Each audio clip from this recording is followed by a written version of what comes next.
Hello आंनि YouTube channel नायगिरि लोगो नोंथांमोन। दा नै जोङो थालिरनि जौ बानायनो नागिरदों।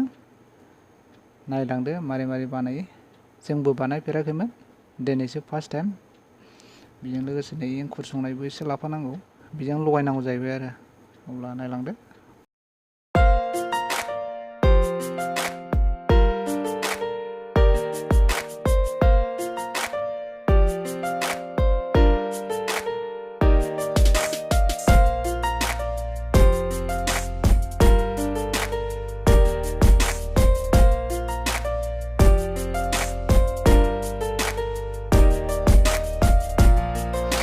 थालिरखौ हाखांनो हायाखै दाबो, एसे दंबायो। बेखौ हाखांबानो लगायथारसै। एमावखौ सैसे सिफ्रुबाय नै, ओमफ्राय बेखौ थालिराव लगायनोसै आरो।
मोजाङै लगायबाय नै, एमावजों थालिर आरो एंखुर होनानै मोजां लगायबाय।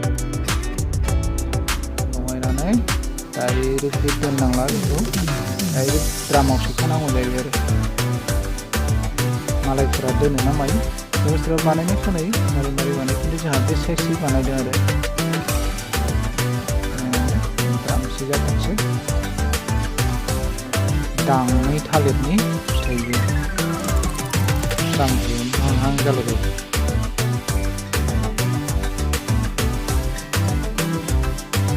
बानायनानै नायनानै नोंसोरबो सोरबाफोर बानायनो गोसोबा आरामसे बानायदो, न'आवनो दोननो हाबाय एफा एफा।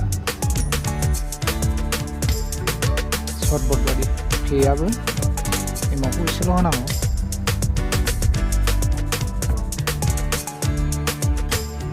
जानथा सोबाय, बिदैया ओंखारसिगोन आरो।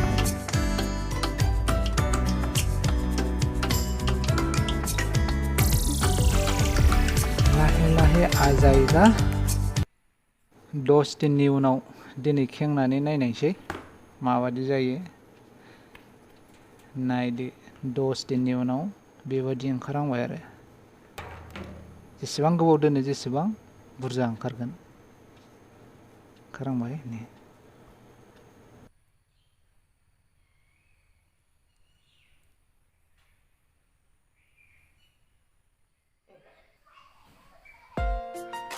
पसिस दिननि उनाव नै नायलायबाय, 25 दिन जाबाय आरो। 25 दिननि उनाव साखिनायसै। नायनो जोबोद साइज, खिजुर बिदै बायदि नुयो, मोजांनो टेस्ट नायनो। दैरोम दैरोम गोथावथार। आच्छा लोगोफोर भिडिअखौ नायनानै मोजां मोनदोंब्ला अन्नानै लाइक शेयार कमेन्ट खालामनो दाबाव प्लिज।